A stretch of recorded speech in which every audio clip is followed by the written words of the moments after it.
Bayangkan ini, di satu titik dalam hidup, kamu merasa semuanya runtuh. Usaha, seret, uang, pas-pasan. Tekanan datang dari segala arah. Orang lain terlihat melaju, sementara kamu seperti jalan di tempat. Dan yang paling melelahkan, bukan situasinya, tapi pikiranmu sendiri. Kamu overthinking, kamu cemas, kamu mulai mempertanyakan, kenapa hidup gue begini? Sekarang, tarik napas pelan, karena mungkin masalahmu bukan hidup yang terlalu berat, tapi kamu belum belajar cara membawanya. Disinilah stoikisme masuk. Bukan sekadar teori kuno, bukan juga tentang jadi dingin tanpa perasaan, tapi ini adalah seni. Bagaimana tetap berdiri, bahkan saat hidup mencoba menjatuhkanmu. Cerita yang jarang diceritakan. Dulu, ada seorang pria, hidupnya gak mudah. Dia bukan orang kaya, bukan juga orang yang dilindungi keadaan. Tapi, satu hal yang berbeda. Saat orang lain panik, dia tenang. Saat orang lain mengeluh, dia diam. Saat dunia kacau, dia tetap stabil. Orang-orang bilang dia kuat banget. Padahal, kenyataannya, dia bukan lebih kuat dari orang lain. Dia hanya paham satu hal yang kebanyakan orang gak pernah sadar. Tidak semua hal layak untuk dipikirkan, apalagi dikendalikan. Ilusi kontrol yang menghancurkan. Coba jujur, berapa banyak energi yang kamu habiskan untuk hal yang sebenarnya di luar kendalimu? Pendapat orang lain, masa lalu yang gak bisa diubah, masa depan yang belum tentu terjadi, perilaku orang lain terhadapmu, dan tanpa sadar, kamu hidup dalam tekanan yang kamu ciptakan sendiri. Stoik mengajarkan satu garis sederhana, tapi sangat tajam. Ada yang bisa kamu kontrol, ada yang tidak. Dan orang kuat adalah mereka yang tahu bedanya. Sekarang, bayangkan semua beban yang selama ini kamu pikul. Perlahan kamu letakkan satu persatu. Bukan karena kamu menyerah, tapi karena kamu sadar itu bukan milikmu untuk dibawa. Rasakan itu sebentar. Ringan.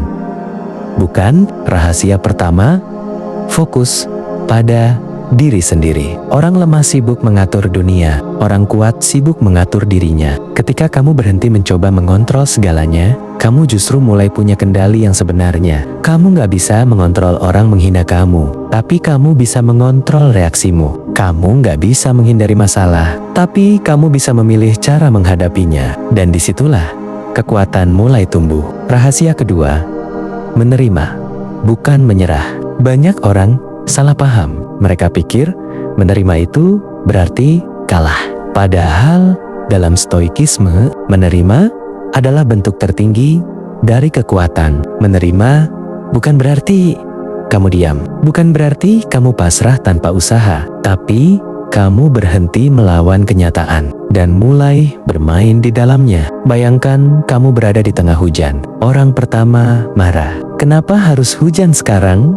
Orang kedua membuka payung. Hujannya sama, situasinya sama, tapi hasilnya berbeda. Sekarang tanya ke diri kamu, selama ini kamu yang mana? Rahasia ketiga, melatih pikiran seperti otot. Kamu tahu kenapa sebagian orang gampang hancur? Karena mereka nggak pernah melatih pikirannya. Mereka hanya berharap hidup selalu mudah. Padahal kenyataannya, hidup itu netral. Yang membuatnya terasa berat adalah interpretasi kita. Stoik mengajarkan latihan sederhana. Setiap kali kamu menghadapi masalah, jangan langsung bereaksi.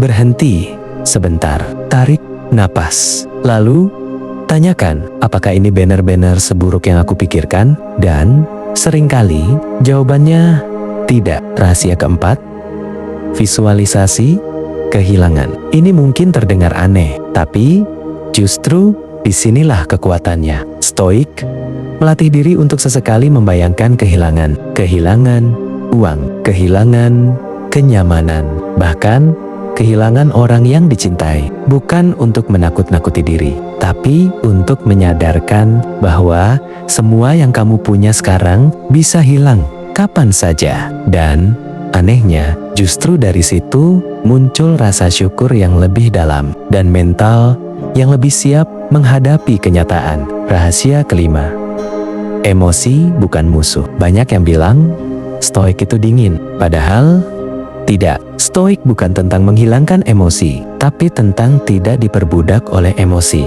Kamu boleh marah, kamu boleh sedih, tapi kamu tidak membiarkan emosi itu mengendalikan keputusanmu. Bayangkan dirimu seperti lautan. Di permukaan, ombak bisa besar, bisa liar, tapi di dalam tetap tenang. Itulah stoik. Titik balik. Sekarang bayangkan kamu menjalani hidup dengan cara ini. Kamu tidak lagi tersinggung dengan hal kecil. Kamu tidak lagi panik saat masalah datang. Kamu tidak lagi menggantungkan kebahagiaan pada orang lain. Dan yang paling penting, kamu mulai merasa cukup. Itulah alasan kenapa stoik membuat seseorang terlihat tahan banting. Bukan karena hidupnya ringan, tapi karena dia tidak lagi mudah goyah. Sebuah pertanyaan yang mengubah segalanya. Sekarang, aku ingin kamu jujur. Selama ini, kamu ingin hidup jadi lebih mudah? Atau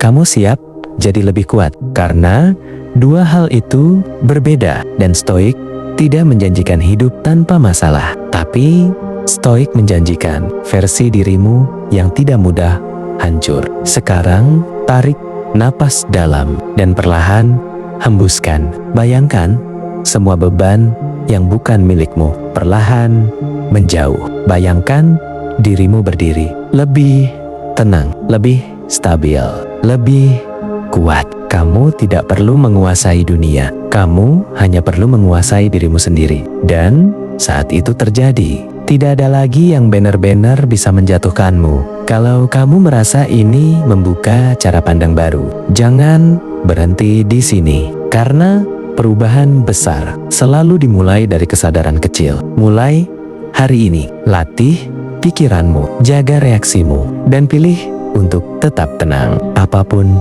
yang terjadi. Karena hidup mungkin tidak akan jadi lebih mudah, tapi kamu bisa jadi jauh lebih kuat. Dan itu sudah lebih dari cukup.